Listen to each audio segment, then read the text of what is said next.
A lot of this isn't going to make sense to you, and I'm sorry about that. I'm just going to start at the beginning, with the house.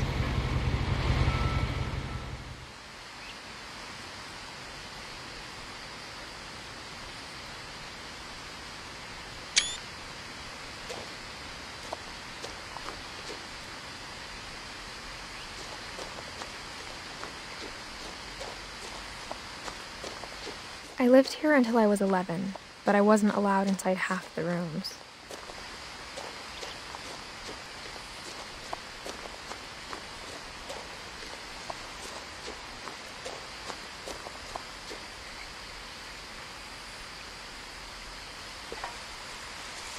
Inside the mailbox were bills from 7 years ago, marked urgent, open immediately.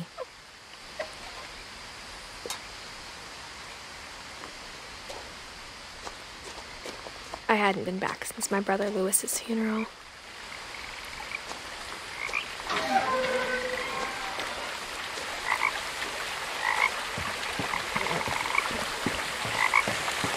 In her will, my mother left me a key, but didn't tell me what it unlocked. Maybe she thought I'd know, or she thought that the mystery would be enough to bring me back.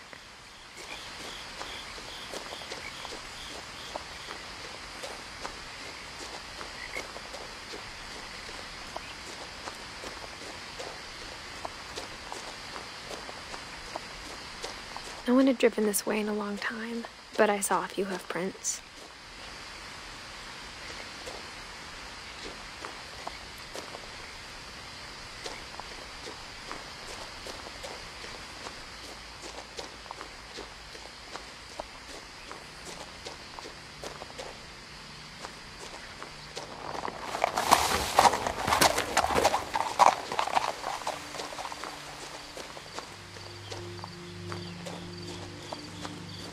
The truth is, even after I inherited the house, I never thought I'd come back to it. But now I had questions about my family that only the house knew the answers to.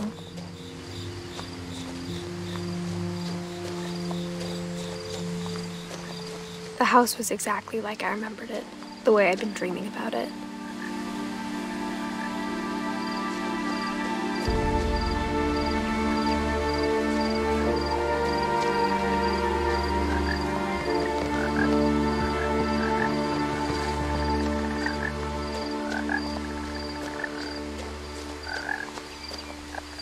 As a child, the house made me uncomfortable in a way I couldn't put into words.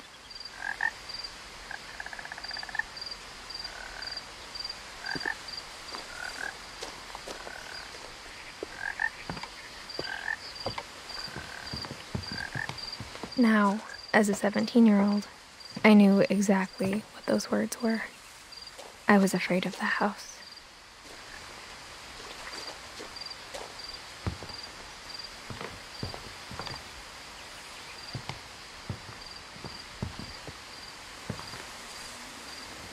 I hoped the key might unlock the front door. It didn't.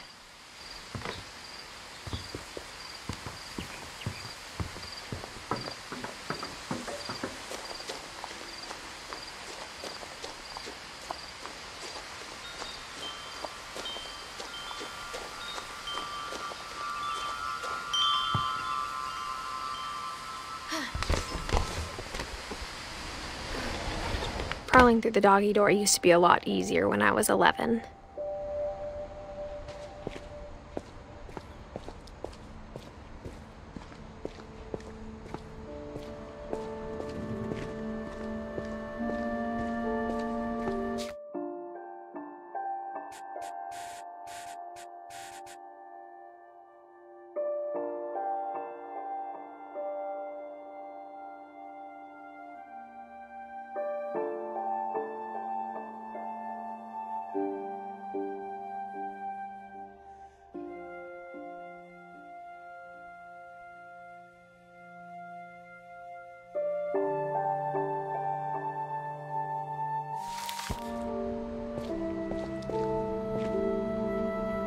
The power had been turned off the night we left.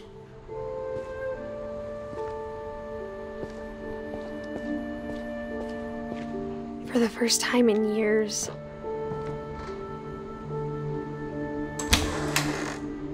I felt like I was home.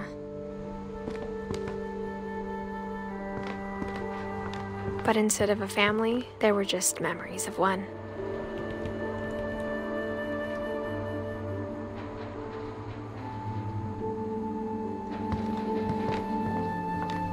Like how only one restaurant would deliver to our house, so we had Chinese a lot.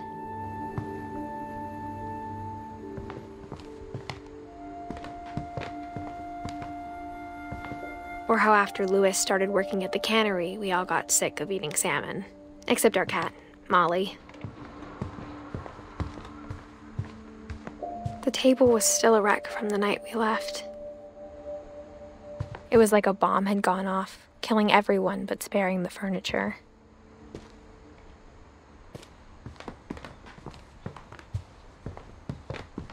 My mom was the only one of us who could imagine Great-Grandma Edie living in a nursing home.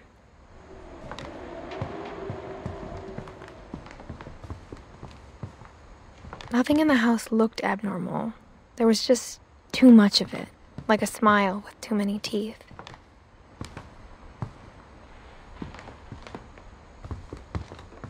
Even the fireplace had a story.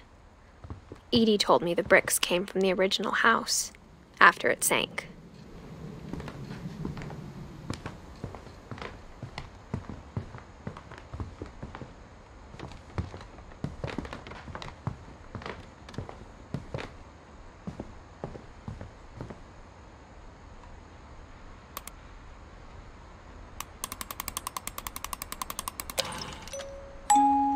Great-Grandpa Sven built a music box for Barbara, along with the rest of the house.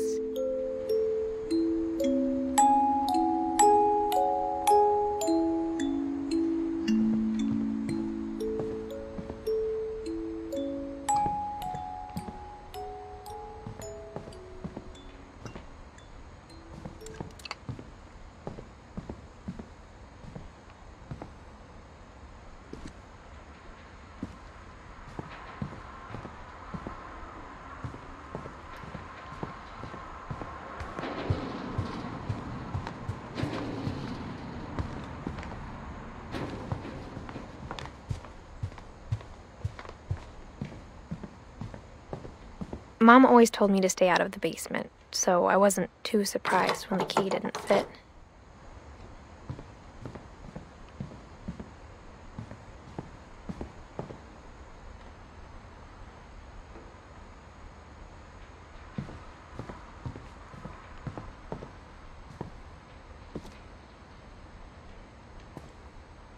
After Milton disappeared, Mom sealed up all the bedrooms.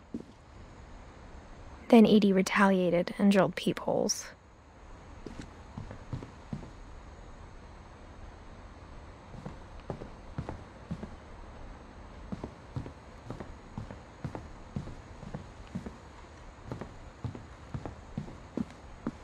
Mom must have locked the third-floor stairs on the night we left. Whenever people ask me about my family, the first thing they always want to know about is Barbara.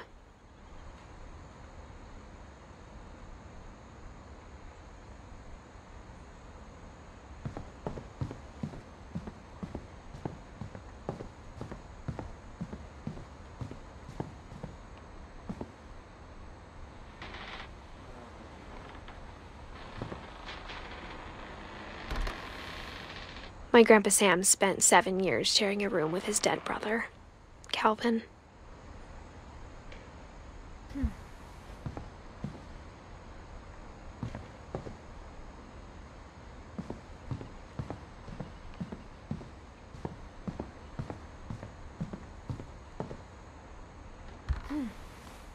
As a kid, I just assumed every house had peepholes and sealed rooms you weren't allowed inside of.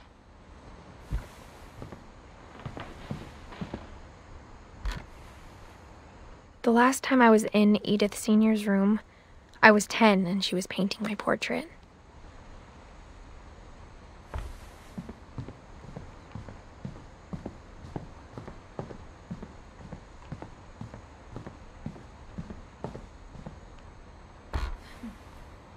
Molly always seemed like a girl I could imagine being friends with, if she hadn't died in 1947.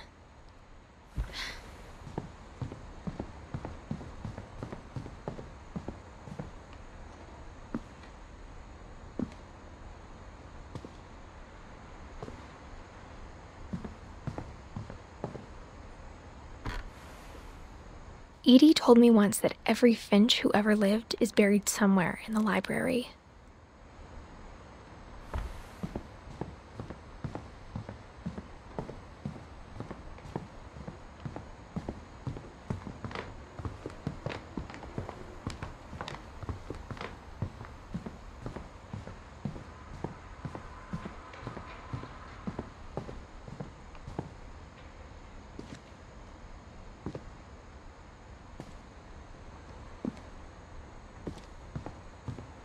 I spent a lot of time playing in Great Uncle Walter's room.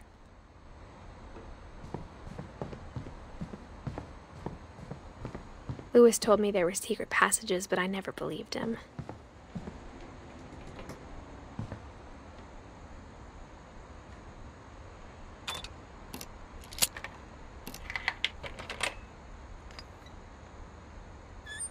Turns out, my mom was really good at keeping secrets. Now it was time to find out what my mom had been afraid of.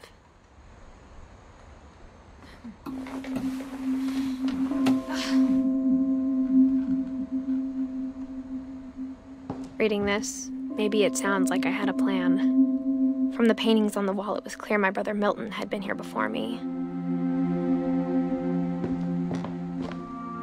But I had no idea what was behind that door.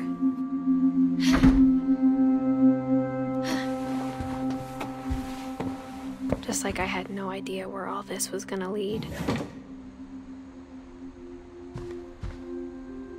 I grew up looking at Molly's room through the peephole.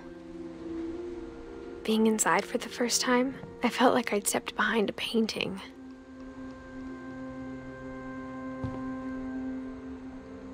Molly's gerbil had a tiny bedroom with its own even tinier gerbil cage.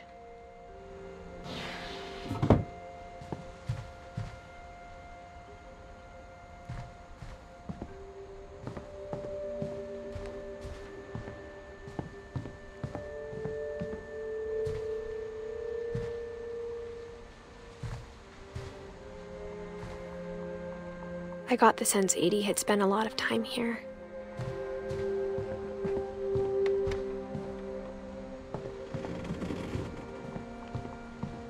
Before my mom sealed the doors. December 13th, 1947. Dear Diary, I'll be gone soon, but I wanted to tell somebody about what's gonna happen. It started when Mom sent me to bed without dinner. I woke up and I was starving, so I looked around for something to eat.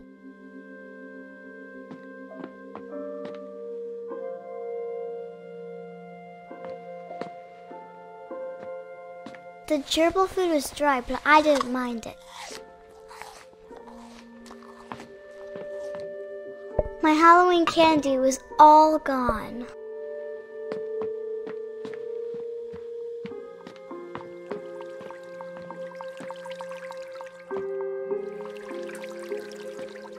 I thought about eating Christopher, but I held back.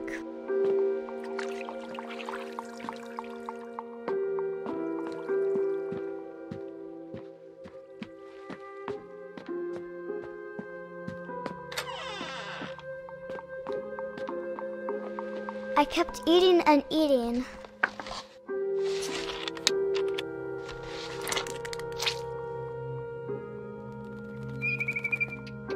I ate a lot of things that night.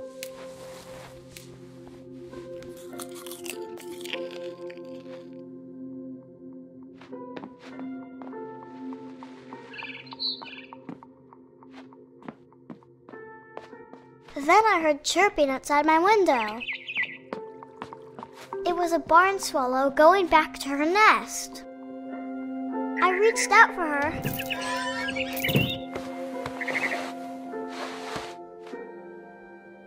And suddenly, I was a cat.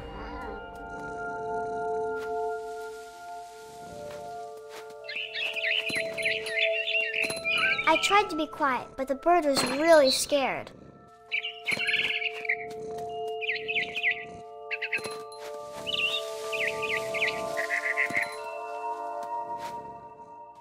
Mom and Dad didn't even look at me.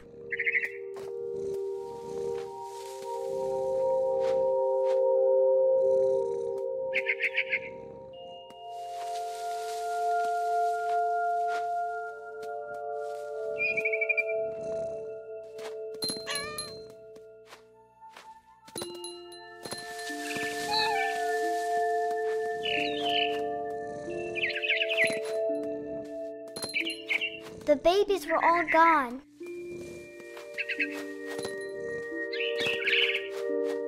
I jumped and I almost got her.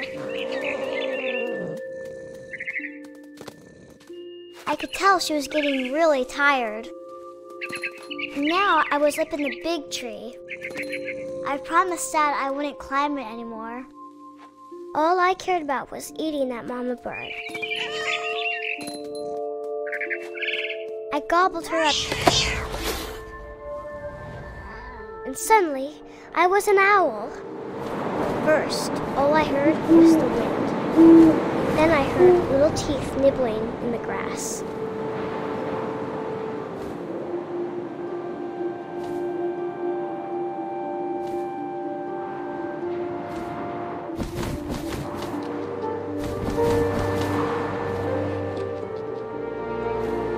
Rabbits.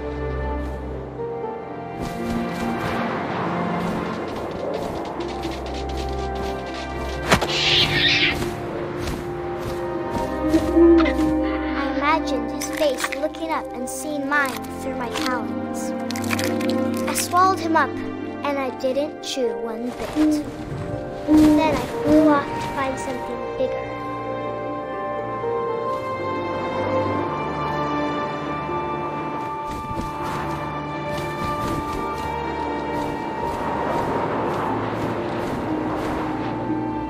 A mama rabbit.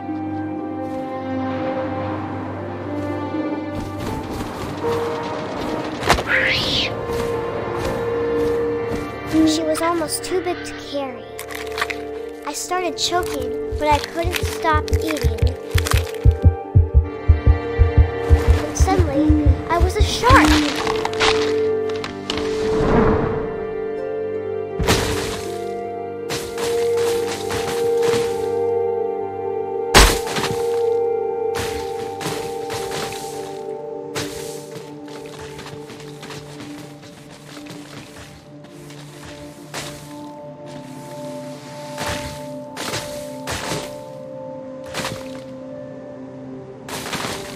I rolled off a cliff and into the ocean. Now, I was hungrier than ever.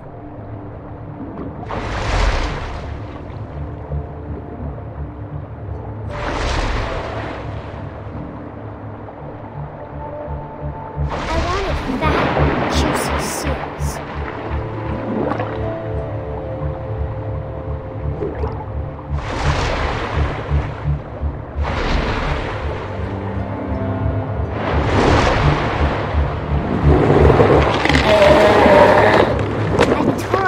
Flipper, and it tasted really good.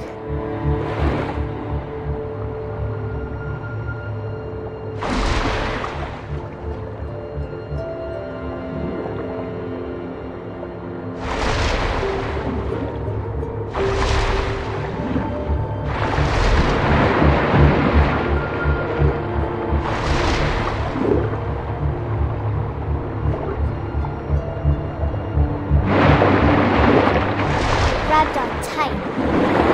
I was so hungry, I jumped out of the water. When I opened my eyes, everything had changed.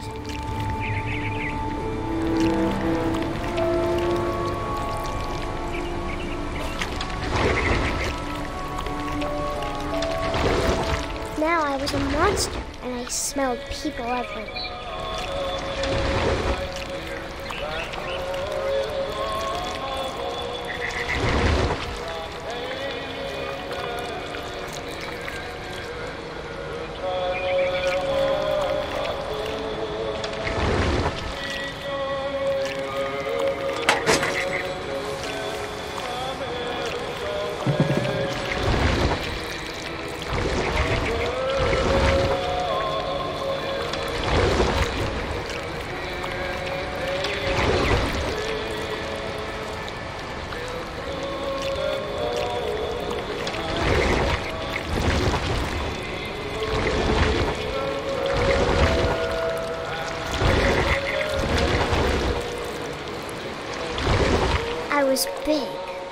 moved real quiet.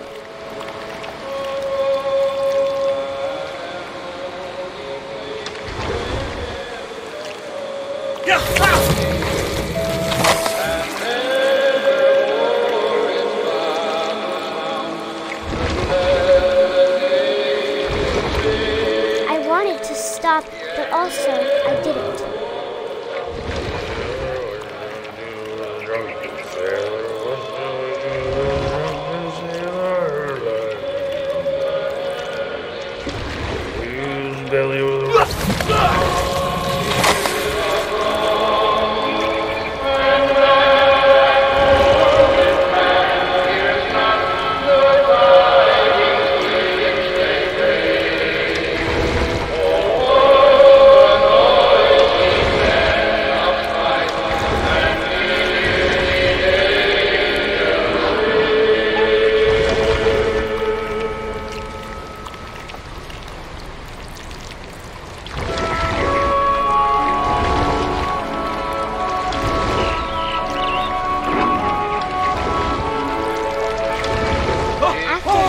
Passenger, I was still hungry. Across the water, I smelled something new, something I had to have, so I swam towards it.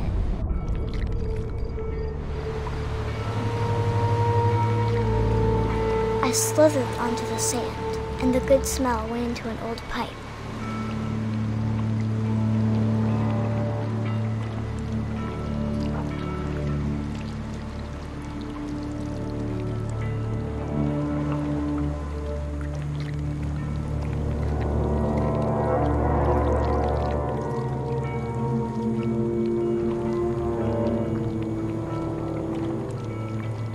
I got closer and closer.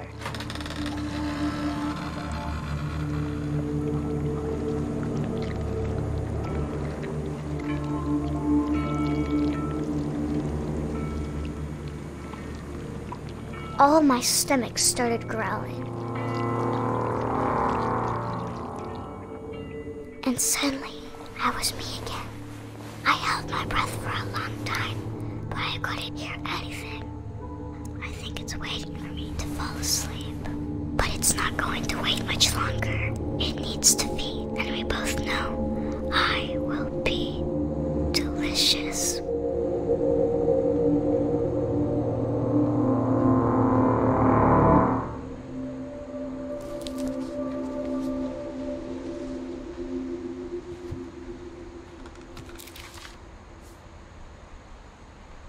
I'm not sure if I believed all of that, but I'm sure Edie would have.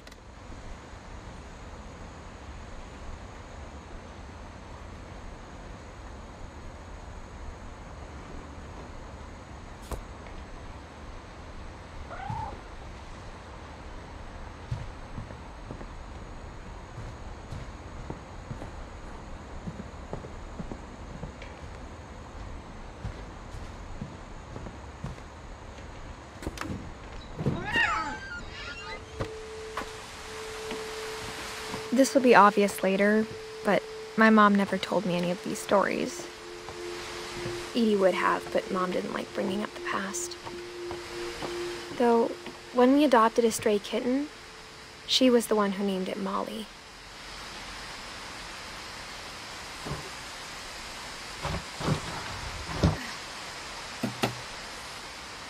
I spent a lot of time in Great-Grandma Edie's room.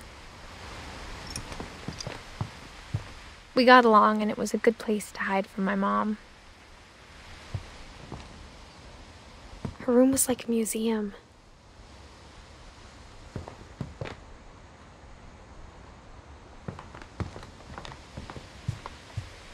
When Edie told people Sven was killed by a dragon, she could also have said he was building a dragon-shaped slide that collapsed.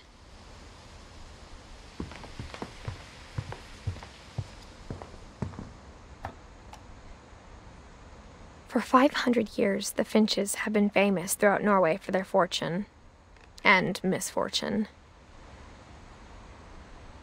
Odin Finch buries the latest victims of the family curse, his wife Ingeborg and their newborn son, Johan. On January 7th, 1937, he set sail with his family and his house, hoping to leave the curse behind. But 40-foot waves off the coast of Washington send the house and Odin to the bottom of the sea. Odin's daughter Edith, with husband Sven and baby Molly, step ashore on their new home, Orcas Island. Odin Finch is the first to be buried in the new family cemetery. His daughter Edie is already dreaming of a new Finch house.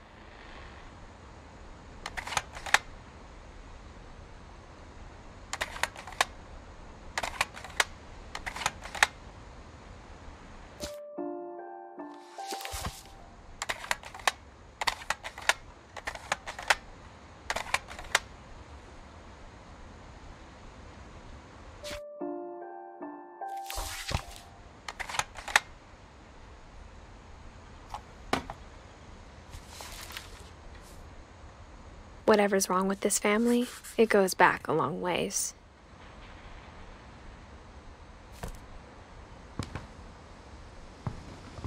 Edie knit me a new pair of gloves every year, just in time to replace the old ones.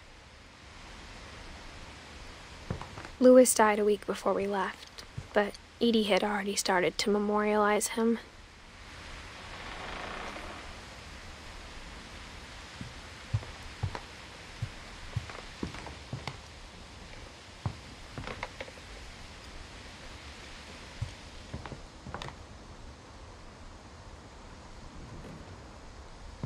Even in her 90s, sometimes Edie seemed a lot younger than my mother.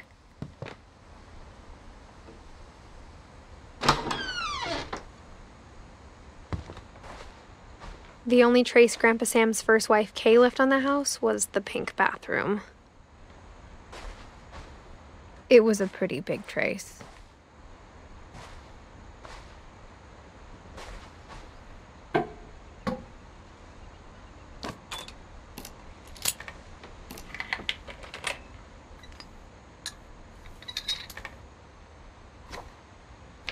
There's a secret in this bathroom. It's in the last place you would look. It isn't in the cupboard. It's hidden in this book.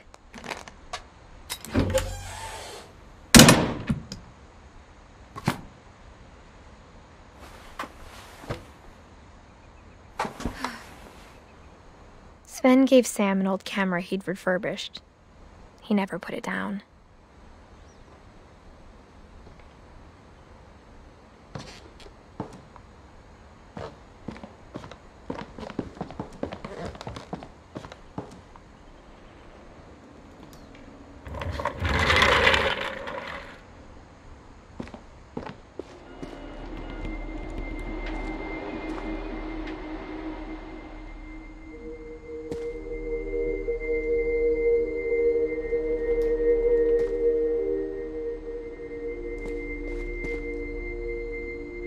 I knew Grandpa Sam had a twin.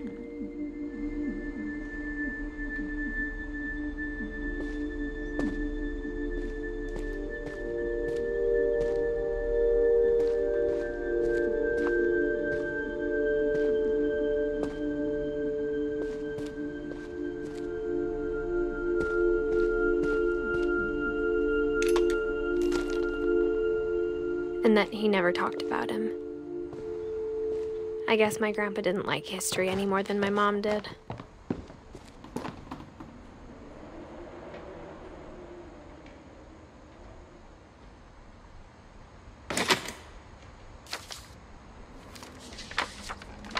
How I Want to Remember My Brother by Sam Finch. The thing I remember is that when he made up his mind, that was it.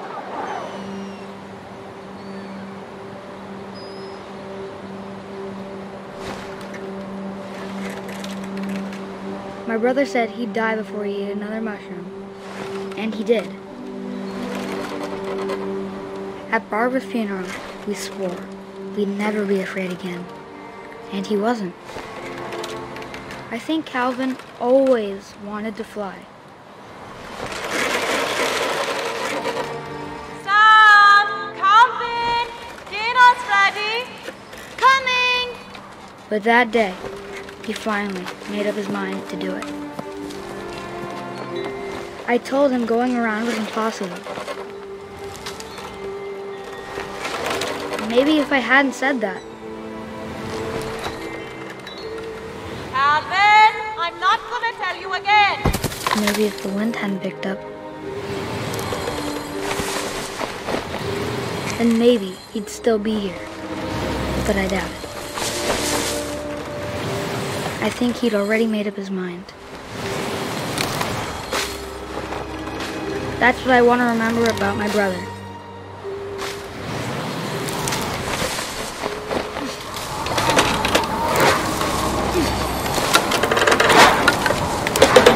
The day he made up his mind to fly. And he did.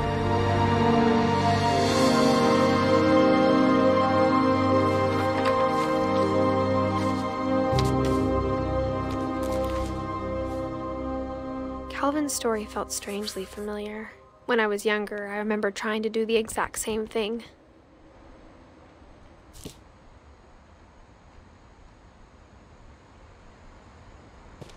After the funeral, Edie roped off Calvin's half of the room.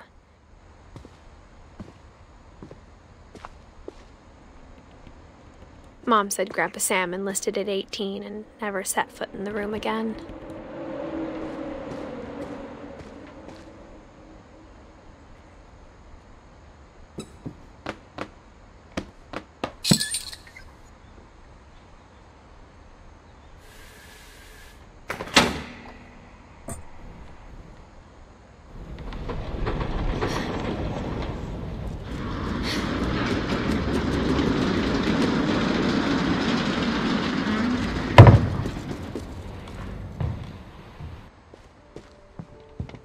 The passages were a pretty tight fit.